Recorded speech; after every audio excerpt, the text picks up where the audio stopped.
All right, everybody, welcome back to another weekly roundup edition of On the Margin. I know it's been a little while, just like Slim Shady, we are back. That is my intro. What's going on, everybody? Tyler, welcome back, buddy. Hey, Mike, you look like you should have a big cigar in your mouth, and you're coming here from Montana, correct? I am coming from Montana. I'm broadcasting live from Big Sky, Montana, baby. Yeah, I feel like you need one of those cowboy hats. Cigar, I don't know. The cowboy hats and boots are coming, my friend. They're not going to make an appearance on this show, but when in Rome, as they say. That's the outfit of Montana. Love it. Yeah. So all right, we've got a good set of stories for you this week. I know it's been a little while. We're going to try to bring our A+ game. We're going to be talking about to start things off. We're going to be leading with Binance, so they're implementing mandatory KYC. This is a big story. For those of you who've been kind of paying attention to the signposts, reductions in leverage, the resigning of Brian Brooks, the CEO, this has been kind of a long time coming, but I think there are some pretty big implications, so we're going to be diving deep into that. We are also going to be talking about OnlyFans and their movement away from... website. You stole the joke right out of my mouth. I was like... Damn it, Tyler. Tyler literally begged me to talk about this story, guys. Just let's set the record straight. Okay. And then lastly, we're going to be talking about Jay Clayton joining the advisory board of Fireblocks, which is really exciting. Big shout out to our friends at Fireblocks. That is very cool. But before we get into those stories, I want to go over our charts of the week. So I'm going to share my screen here. All right, guys, we're going to start off with the misery index. So, Tyler, you're the one who suggested it this week. Just describe, for those who aren't watching on video, what we're looking at and what is the U.S. misery index? Yeah, this one's very interesting, and I have a unique read on it, but it's the sum of the CPI and the unemployment rate.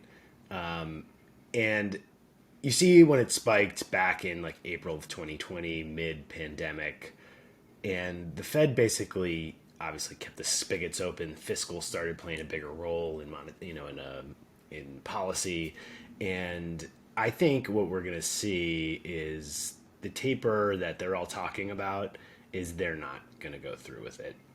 They'll have reasons to keep kicking the can. Unemployment is a problem for them. Kashkari said it. Jay Powell said it. There's some conflicting stuff internally in the Fed, but this is the main reason. I don't think they'll be able to really taper with this as the background. So that's my read on this one. If inflation becomes a real big problem, this thing will spike, but we're seeing signs it's transitory, and we'll talk about the next charts. Yeah, absolutely.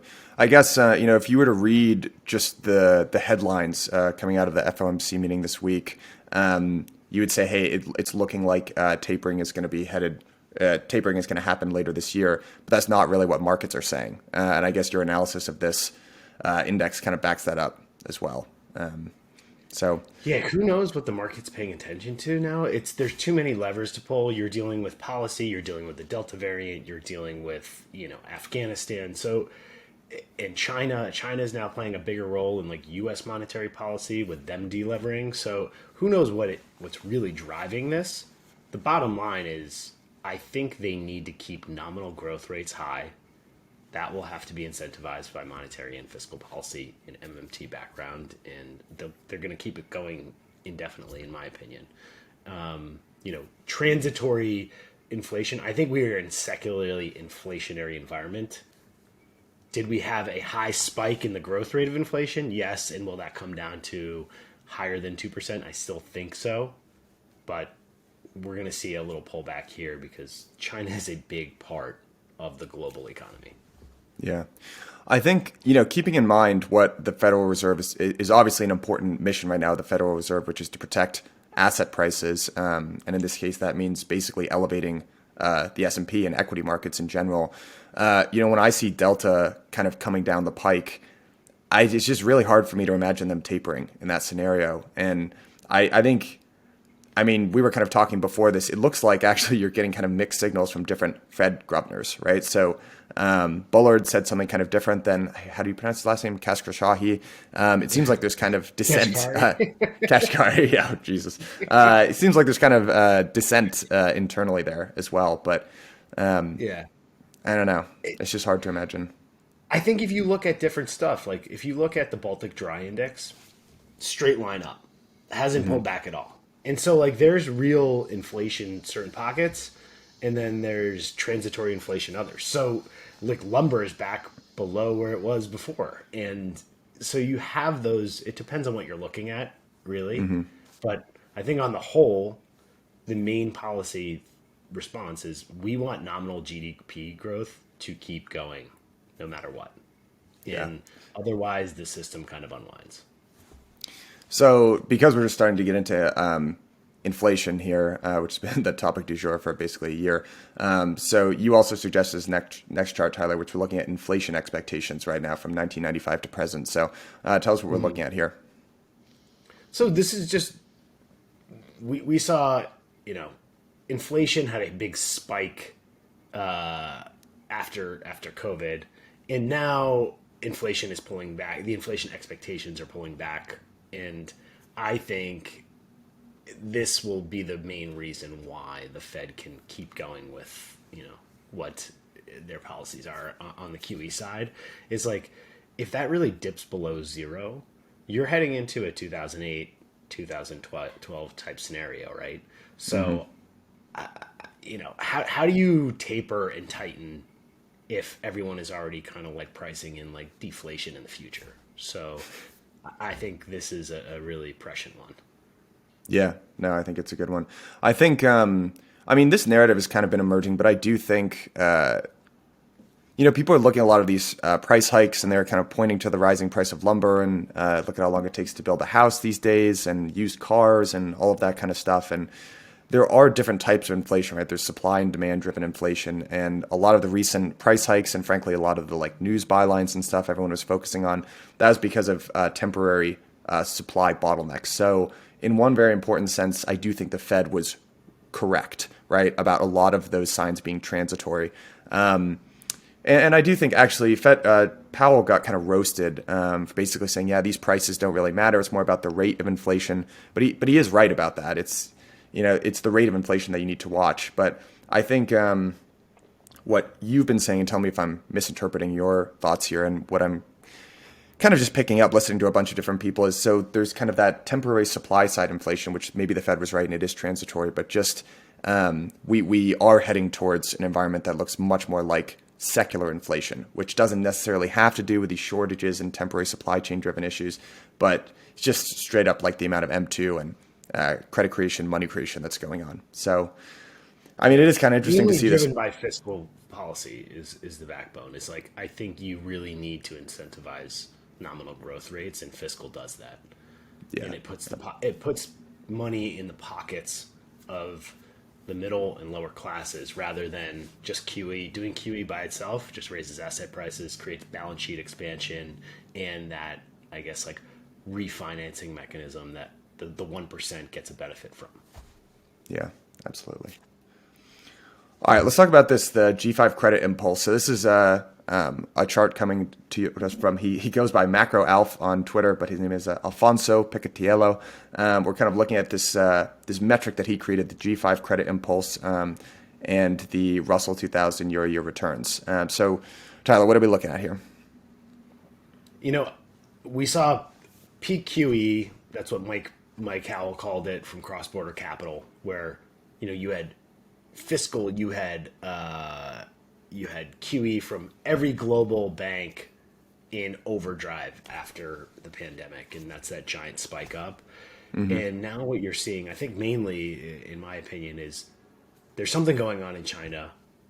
I think they're going to control it. Xi's centralizing power. He's basically like annihilated misallocation of capital in large pockets, like $100 billion pockets of industries. And that has an effect, right? Like they're the fastest growing, most populous country in the world, or one of them. And I think when they delever and all that stuff rolls over, it follows through to the rest of the world. So that's kind of what we're looking at here. And I think the fact that China is slowing is really keeping our interest rates in the U.S. lower, like Treasury yields. I think it's at the 10 years at, let's see, 1.25. I don't think we're really going anywhere until China really starts kind of heating up their economy again and incentivizing innovation. I'm reading more on the ground stuff in China, and Xi really wants to take the power of big tech away. He wants a more even growth path and less imbalance where you have this like oligarchy of people at the top. He wants to incentivize Chinese middle class growth and innovation so everyone grows together. It's kind of like an FDR policy in the US. He's kind of stealing that playbook, I think. Yeah. So when that turns back up, maybe, it's not going to be like this giant debt bubble in China anymore. It might be more, real growth. Yeah. Well, I mean, we've talked about this before too, but one kind of overarching framework for looking at the regulatory crackdown that's going on in China is just the importance of control, right, to that regime. And there's kind of the really cyclical way of looking at it, and then there's the more I don't know if you'd call it optimistic, but just another way of looking at it, which is, let's say the most charitable way you could look at it is you could say China, at its heart is still kind of a centrally planned economy, right? So if you're a central planner in China, you're kind of thinking about, you're not thinking, oh, the free market is going to solve this. You're thinking we need to directly take government action to look out for the best interest of our citizens, right? So that could be something like exactly what you're talking about, basically making sure that purchasing power is increasing for the middle class, all that kind of stuff. I guess the least charitable way you can interpret what's going on is that this is an autocratic regime that just demands control entirely. And one of the vectors that, people are using to escape that control is like tech companies, right? Like more free-flowing capital markets in the form of crypto. Dictator Xi doesn't like that. So maybe it's somewhere in the middle there. Yeah, But I agree. I think it probably is a combo of those things. So I don't know. Part of me is what I find so fascinating in all this is the U.S. credit markets haven't really had a hiccup. Like China Evergrande is getting annihilated. That's a $300 billion plus off balance sheet entity that their bonds are trading at 40 cents on the dollar, which is like essentially bankrupt, right? yeah, It's one of the largest property developers in the world. And you'd think in a globalized world, it would flow through a little bit to, other markets. We're not seeing that just yet. So that's if that flips and we start seeing credit contracting here in the US, watch out. That's kind of like the Black Swan event that Michael Burry and Palantir kind of like are stacking gold and shorting Cathie Wood. I don't see that happening just yet. No, it is funny. There have been a couple of different. So another dot to connect there is Coinbase. So Coinbase, there's some article coming out that they're basically, quote unquote, hoarding cash, right? And they call it they're preparing for a crypto winter. But it is kind of interesting to see Michael Burry shorting, Cathie Wood's fund, and then also Palantir with gold. I'm not 100% sure. But yeah, I mean, I guess it just shows you that some people at least are concerned of about a big turn down, right? Or some intense volatility. Yeah. And honestly, like, if Palantir is what it says it is, which like the best data for governments in the world, like that's a pretty big sign. I agree. But I don't think the gold market really cares. Where are we at in gold? Can't find it. But it didn't really, bounce drastically from there. So, Yeah. We'll see. So I wanna call this chart has been on our planning sheet for a little while, but the share of payments processed through Swift, and this is showing 2017 through 2021. Shout out Will Beaumont, our new researcher, for pulling this. But I think why this is interesting to pay attention to, it's just an interesting chart to look at. Is you're basically looking at which currencies, like transactions that are denominated in which currencies are going through the Swift system. And you can see that the big trend here is that the share of payments made in US dollars is on the decline. It peaked around 44%. It looks like back in 2019-ish, and it's down to about 38% right now. And you can see payments made in Chinese yuan or euros; those are both on the rise. I mean, it's just an interesting thing to look at. And one thing that Brent Johnson has been saying that's really just got me thinking a lot, like you and I, Tyler, I feel like when we talk about the US dollar being the reserve currency, we kind of almost approach it from a holistic angle. Like, is this really good for the US, US citizens, the economy as a whole? You know, Brent's point is that there's a different set of incentives, right, for people in power. So for the folks that are actually in charge of making these decisions, that political tool of being the issuer of the reserve currency is actually quite, that's more important for some people than just like the economic benefit of the US, or like a more holistic approach to, you know, what's in the strategic best interest of the US. But it's kind of interesting to watch. I mean, what this chart indicates to me is that you know, very strict control is actually slipping a little bit, and other currencies are kind of challenging the US dollar outside of crypto and everything else. I don't know. What's your read when you look at this? Yeah, I think this is like, you know, global capital flow, supply chains, if you'd call it, are kind of changing a little bit. I think China is centralizing. They want to roll out the digital yuan. And obviously, after this last hiccup and delevering by Xi, you know, yuan payments in Swift kind of took a dip, but euro payments are rising, right? That's an interesting sign. It's like if China is you know, I guess choosing different trade partners and kind of getting away from the US dollar, you know, hegemony, you know, this will be interesting to watch over the next couple of years for sure, because Europe is this weird conglomeration of a bunch of countries with all wacky incentives that you think it shouldn't work. Like, it should have broken apart, especially in like 2012 and 2013.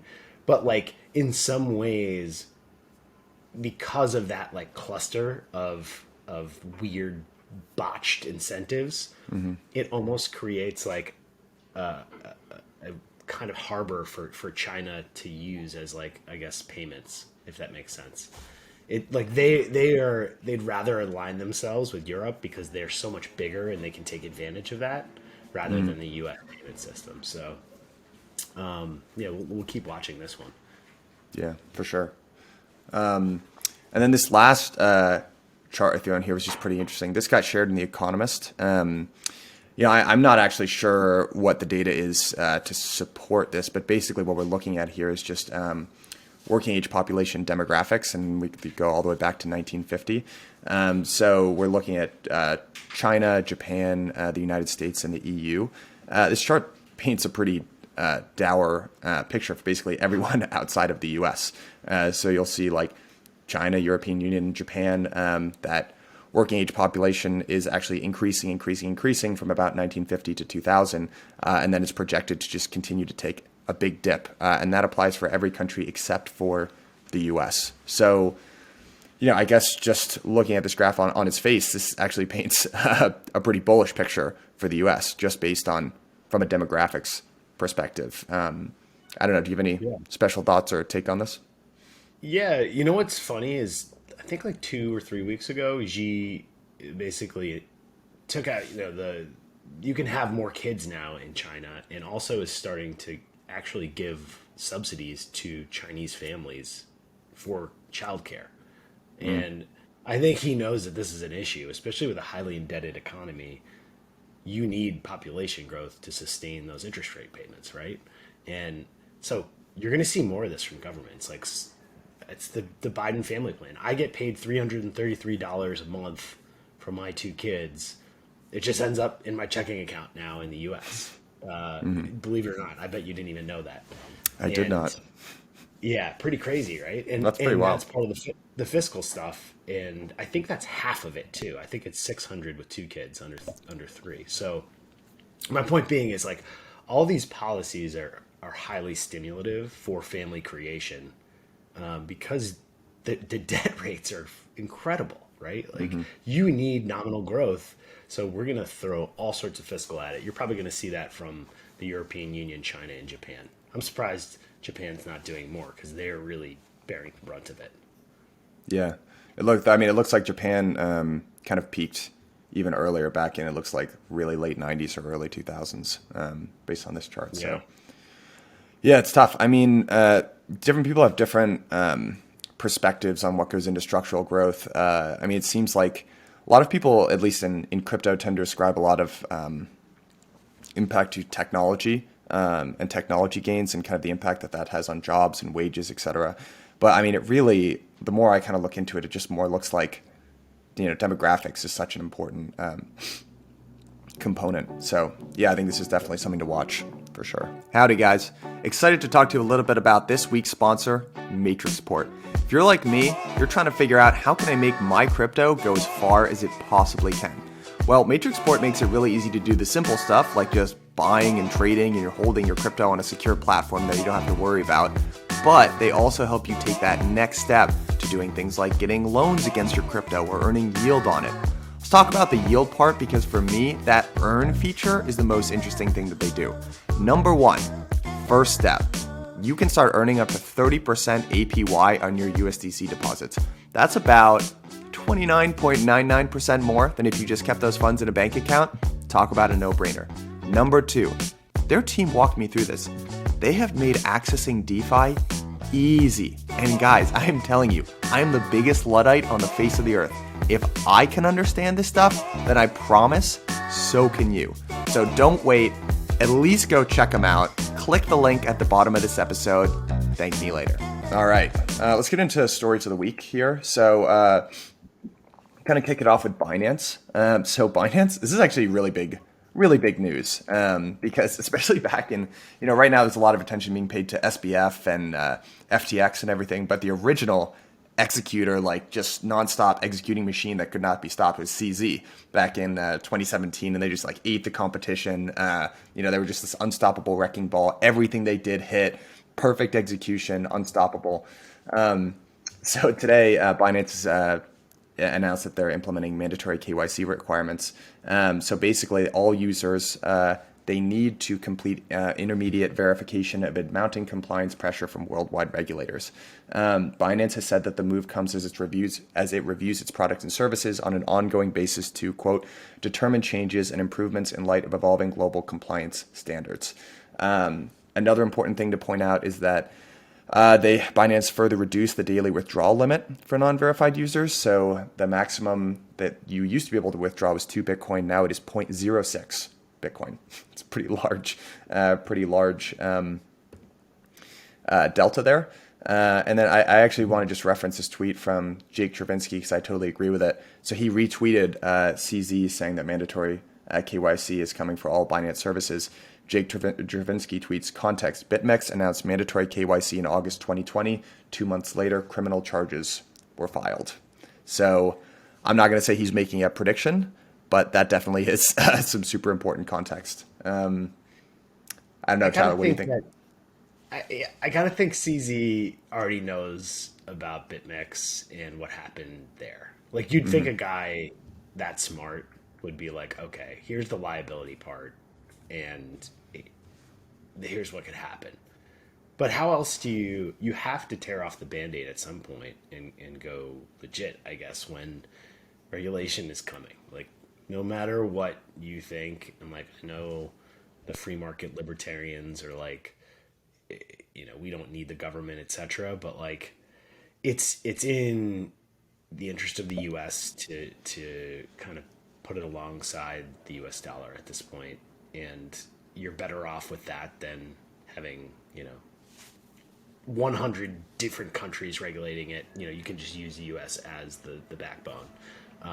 Anyway, I think it's inevitable. Mm-hmm. Will there be fallout? Probably some.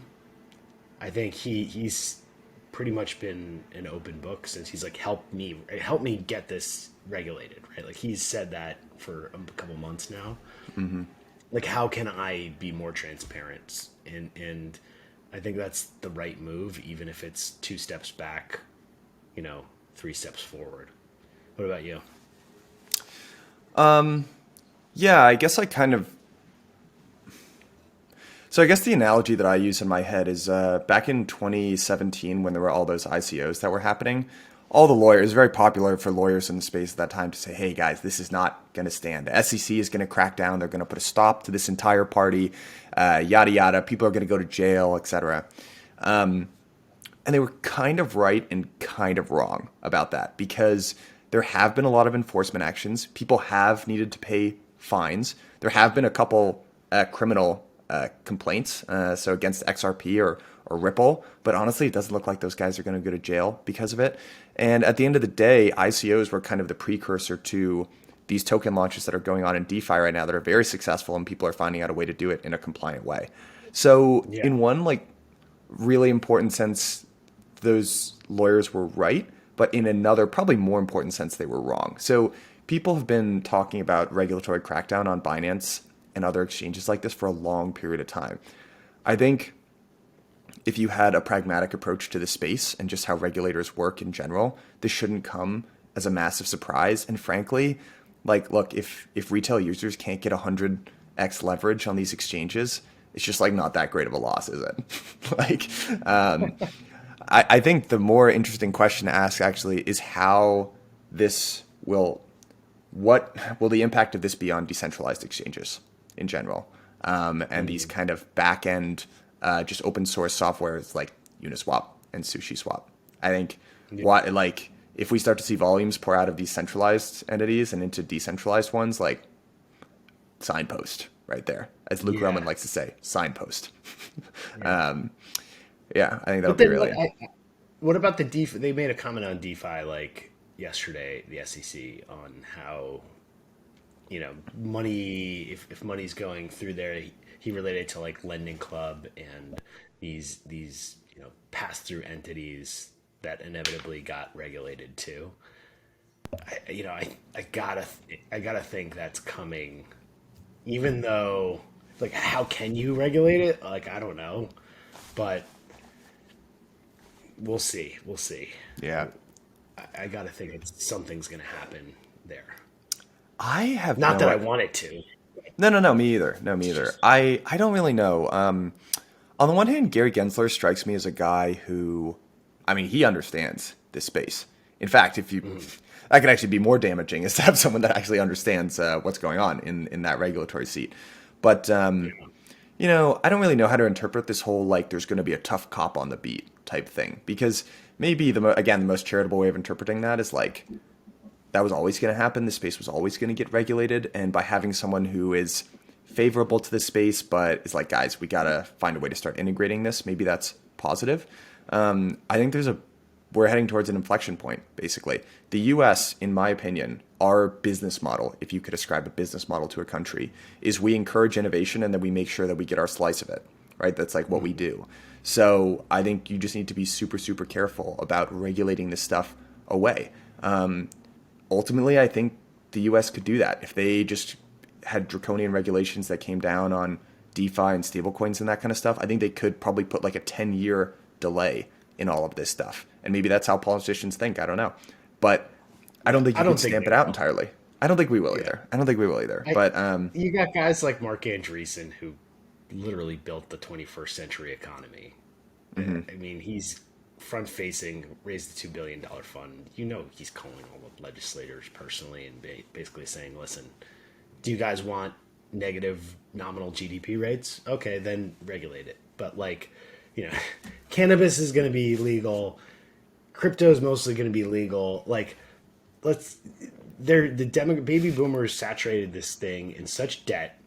You need nominal growth to go. And like, to be draconian on a transcendental technology is just dumb. Like, even if they do it, there'll be so much pushback, and our generation of politicians that are about to sit in those seats, they're just going to change it eventually anyway. So, yeah, that's my read on it. There's not enough growth in the world, and we're going to be the bastion of innovation. Yeah, totally agree. And by the way, I think that's the right way to frame it. This is a growth story, not a That's why with this next story, I want to just talk about like narratives and framing in general. Getting into your favorite company, OnlyFans. I really think I would Big continue. OnlyFans guy. Big OnlyFans. Been single-handedly keeping that company in business. Yeah, but I think the framework or the narrative to look at here is actually a growth story and not a hey, let me hodl this and like watch the world burn and like I'm safe on my little raft. I really think that we live in a society and like ultimately a lot of the problems that we're seeing right now are growth related because that's why central banks are doing what they're doing. But with that, I want to transition into this next story here. So OnlyFans is going to start barring sexually explicit content starting in October. So starting in October, the company will prohibit creators from posting material with sexually explicit content on its website, which many sex workers use to sell fans explicit content. They'll still be allowed to put up nude photos and videos, assuming that they're consistent with OnlyFans policy. So I guess that just means like straight up porn is not allowed, but there still will be nude photos and stuff like that. Okay. What's actually the most mind-blowing thing about this? I was like digging around to try to get like numbers on how big they are and stuff like that.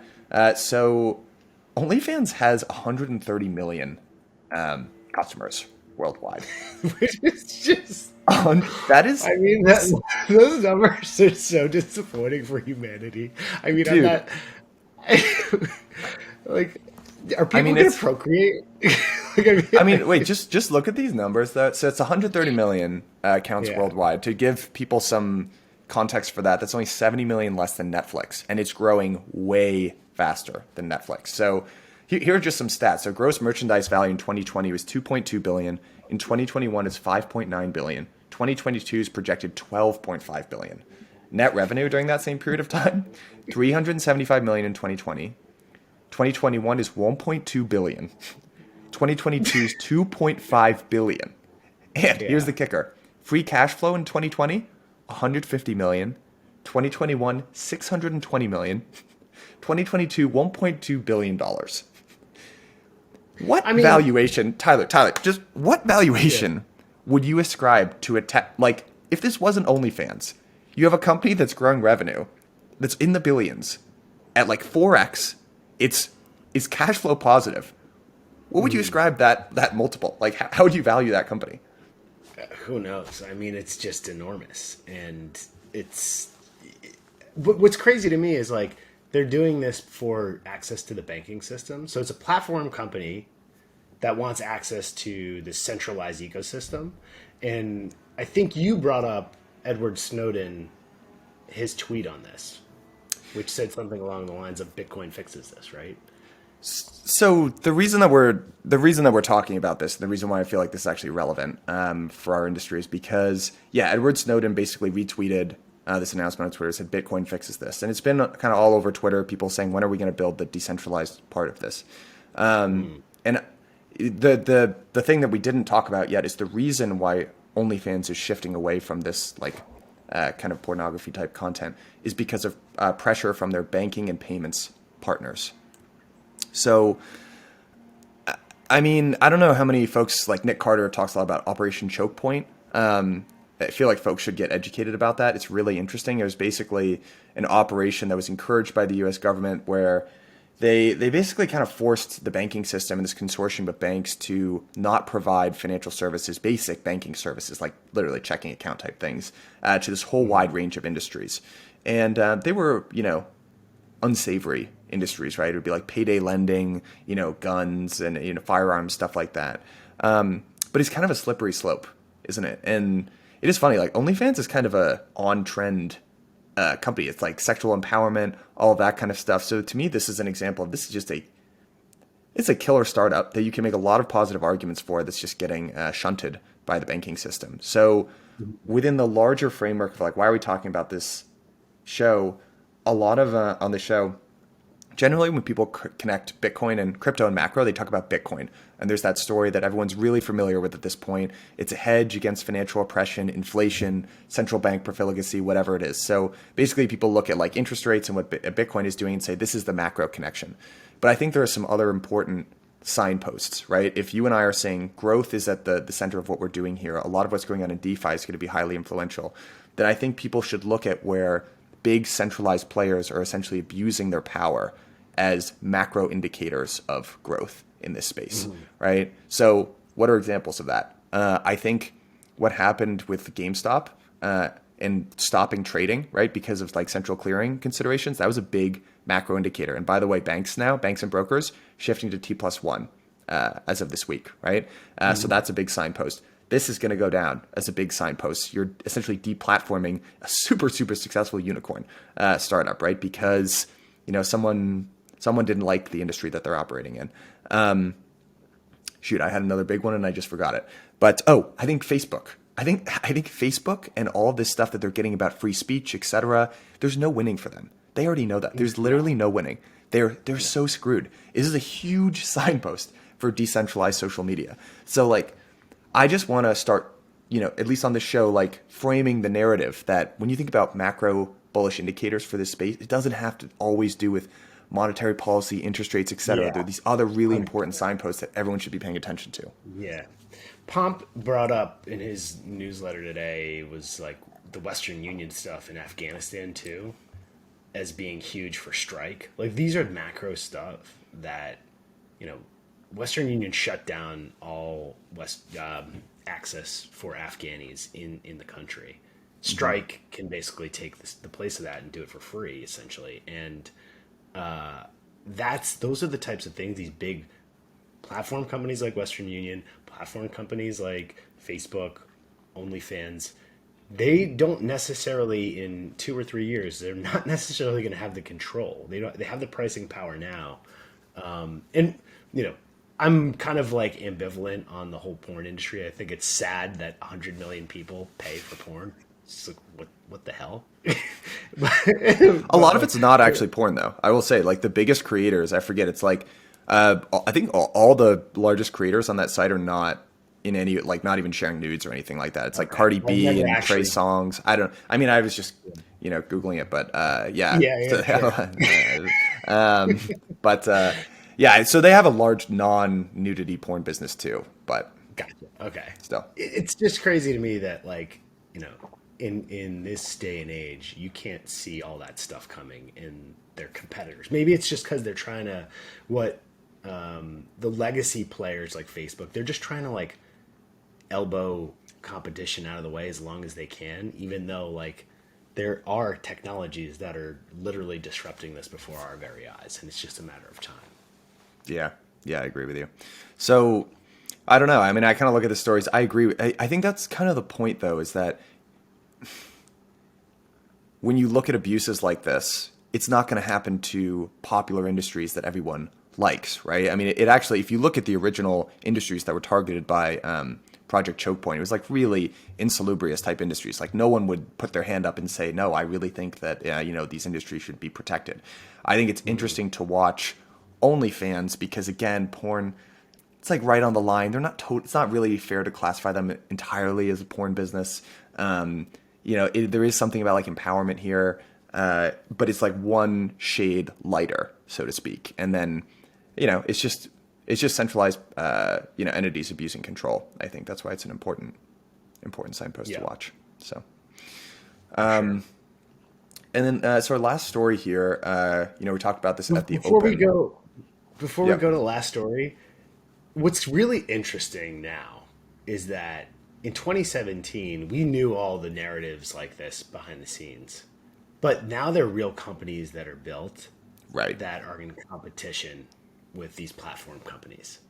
And it's just as a signpost to know that, how many times can we say signpost in this? I don't know.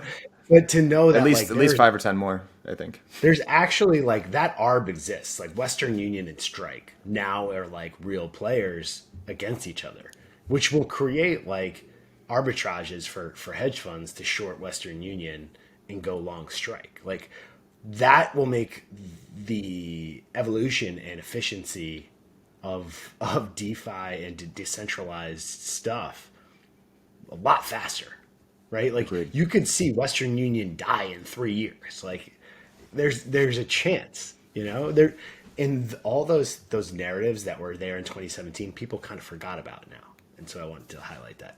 No, it's a really good point. Speaking of narratives, were you at all surprised to see the meme treatment that the Taliban got when they took over Afghanistan. Like, I don't know how many like memes you saw about this, but A couple, yeah, like man, them in the weight room and stuff. Like they treat them as if it's not like you know.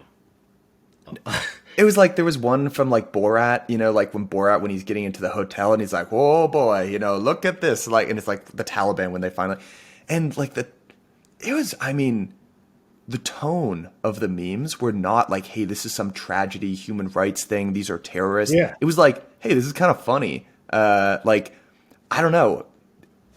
I mean, I was really surprised to watch how this transition happened online. I will say. I think I it's don't really sad know what to for make of it. millennials and Gen Zers is because throughout the past 30 years, they really haven't had like the experiences of the boomers where the boomers went to Vietnam. Like they get war, right? They get that stuff. And we haven't had to deal with any of it. So they Yeah. actually have they joke around like it's like, you know, there's guys literally with their like hands against the wall with guns pointed at them and like it's almost a desensitization because of the internet for our generation, which is really screwed up, honestly. And I think it's because we haven't really dealt with anything. I think you're seeing high level like narratives collide right now and produce things that don't make a lot of sense. So my read on this, I could be totally wrong. All right, I'll just say that. But my read on why younger millennials and Gen Z kind of think this is funny is it's like, oh, hey, there's this, small country, underdog country, marginalized group of people, and they just kind of like took back over the country, and it's I can see why that plays to a younger generation, but it's like, dude, you got to remember what this organization is and has done. They sheltered Al Qaeda, and they were in a huge part responsible for the 9/11 attacks, and they like do public executions, and like this is not some funny thing.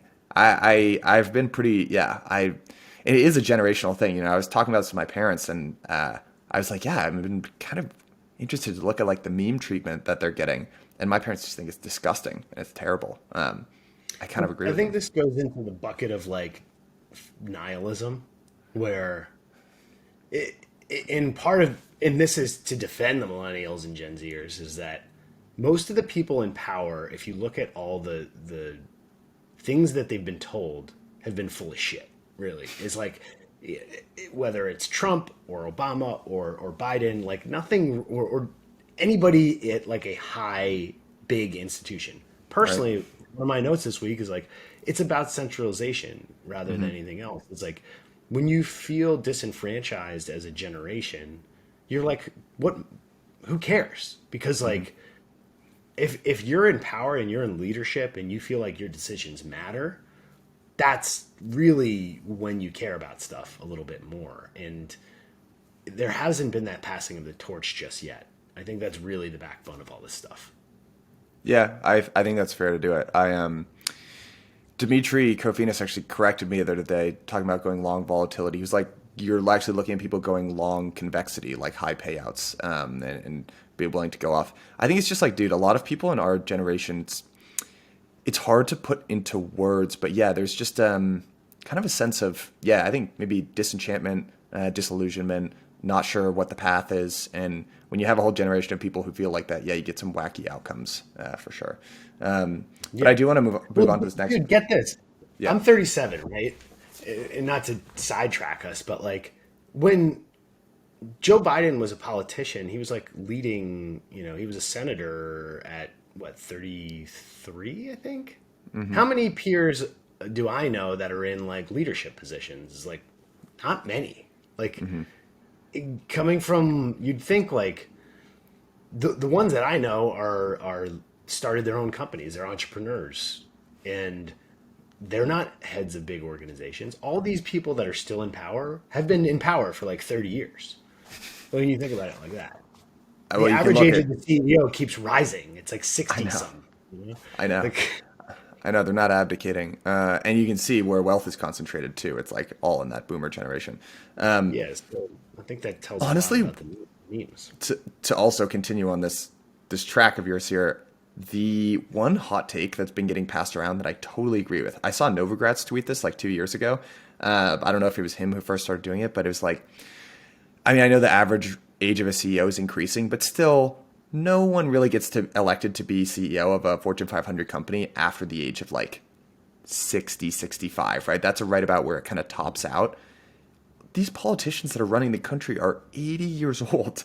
I mean, I Yeah. mean, come on, man. I actually really do agree with that tweet. Like, I'm sorry, it's not your world anymore. It's not you. No. If you're too Well, old to know what Facebook is or understand their business model, you should not be in a yeah. leadership position. I'm sorry. I'm Right. sorry. Because you're missing a huge portion of what's going on.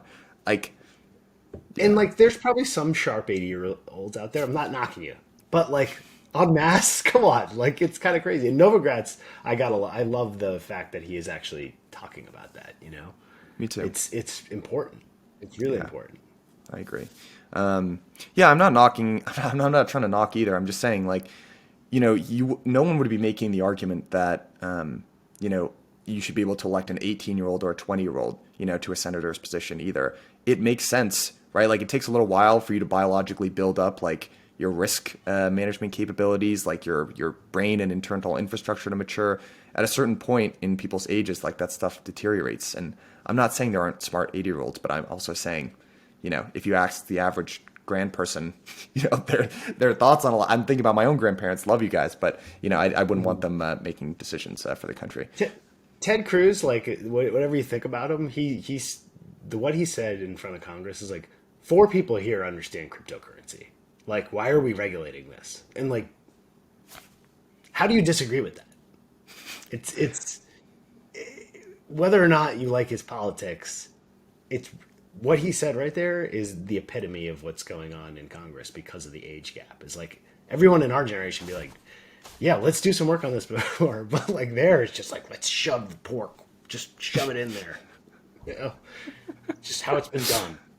Oh my And maybe God. it'll still happen like that later, but I don't know. I don't That think was it some will. real cognitive dissonance there. Yeah, finding myself agreeing with Ted Cruz. That was an interesting experience for me. Yeah. All right, last story here. Let's just touch on it briefly. But Jay Clayton moving on to the advisory board of Fireblocks. Honestly, big congrats to Fireblocks. That's a really big deal. One of our reporters, Jackie Melinek, actually got an interview with Jay Clayton.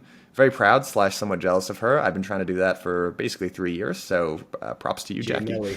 Yeah. Jay Melly, good job. You guys should all go check it out on the Blockworks site. But I mean, overall, I just think, yeah, I mean, I think it's a great win for Fireblocks. I think it's a great win for the industry in general to get people like Jay Clayton kind of on board in some important sense. And I also do think it's indicative of a lot of smart companies basically bracing for, call it whatever you want, regulatory impact. So I think it's an important thing to just pay attention to. Definitely. Yeah. And yeah, that's a huge one, no matter how you cut it. I really want to know how much these guys get paid. Me too. Like, How much would you? How much do you think? How much do you think they give it? all right, let's throw it out there. Everyone All asks this right, question. Yeah, all they're right. going for Everyone just take 5 seconds, 10 seconds. Think about what you think the number is. If I was Jake Clayton, what would I demand? Okay, so Janet If Yellen. you want to do it in terms of like equity and dollars, I'll throw a Together. guess out. I'm going to give you a dollar amount for 1 year, equity and salary. Okay, let Should me we do think a about three that two then. three two one? Okay, yeah, 3, 2, 1, 8.5 million. 2.5 million. Oh, big delta. Big Big delta. delta. Yeah. Look, man. This is why I think that, because if I'm Fireblocks, to whatever the recent, I can't even keep up. They get revalued like every 6 months. Over $2 billion, right? Unicorn. Last time I saw. Yeah, yeah. $10 million is like 0.5% of that enterprise value. How Yeah. much?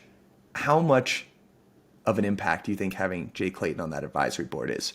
For me, if I was making allocation decisions there, it's like the biggest no-brainer in the world. But the reason I said equity versus, I mean, I bet Yeah. that's like all equity, right? That's how you have to Yeah. pay that in order for it to align the incentives. Like he's probably only getting paid. Exactly. I mean, I'm totally making this up, but I would do like some small retainer, maybe like really low six figures, like 100K a year, Yeah. something like that, and then the rest is just all in equity. Um, The equity kicker. Yeah, I'm just judging. I was trying to go off Janet Yellen's speaking fees from Citadel and who else? Goldman Sachs, which she made 7 million last year. Yeah. It's like, yeah. So I was like, okay, feel like he's probably not really like whoring himself out as much as Janet Yellen. Wish I could Maybe say 8.5 is high, but like, I don't know, dude. I'm just like, I mean, I'm totally speculating here. I have no inside information at all. But like, if I'm we'll Michael, never find out, but it's great. no, never find out. But if I'm Michael and Co over there, like, I know that seems crazy expensive, but man, it would kind of be money well spent. I don't know. Yeah. Because like, what are the odds, right? Like, they're going to be competing against other platforms, right? They're doing extremely well, from what I understand. But Yeah. maybe having Jay Clayton on your board leads to like, an extra 15% chance that you don't get, regulated into oblivion, basically, or you have some avoid sort a of lot of advantage. pitfalls. Yeah, Right. yeah. So like, what's, 10 or 15% of $2 billion? I don't know. It's like, this is the way I'd be thinking about it if I was making this decision. I like it. I like Yeah. it. Everyone's thinking about it too. I know. Well, now you're all thinking about it. Yeah. So post your guesses. Every guys, public employee thinks about this their entire career, right? So it's got to be. do. It's got to be nice. I know. Yeah. All right. I mean, I don't really want to read this whole thing as good, but Chris Dixon, so tweet of the week here, he had this really great threads on how blockchains are the new app stores. I'm not going to read the whole thing out to you guys because it's like 30 tweets. It's really good. You should all go read it. But it's basically the idea that, in between 2009 and 2015 or something like that, if you were a young, hungry entrepreneur, you would go build an app.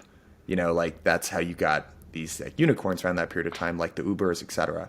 Now, the young, hungry entrepreneurs are building blockchains, which are essentially software computer networks on top of hardware computer networks. And all this innovation is happening at the fringes. And honestly, if you look at guys like Rob Leschner or Kane or Rune or any of these like successful DeFi entrepreneurs, these are pretty fringe things. And these guys have made really significant amounts of money. So, I mean, I thought it was a great thread. Yeah, you should just go read it. It's a good one. So. Nice. All right, my man. That about wraps it up for the week. What are you up to this weekend? Not much. I have to go get the car fixed. So interesting tidbit about I have at least a Ford Explorer in 2020, and they are calling me nonstop, sending me nonstop emails. Hey, we want to buy the car back because it's leased and they can resell it at like a 50% premium from what its blue book value is probably. So I'm going to negotiate and haggle with the dealership about what they're going to offer me if I exchange this in for something else. So that's what I'm doing this weekend. Good deal, man. I'm gonna stop. I wonder if anyone even cares what either of us do over the weekends, but I'm gonna stop because never once have we been doing something that cool over these weekends. It's like I'm gonna go try to I'm going to Vegas. This is a wake up call for the two of us.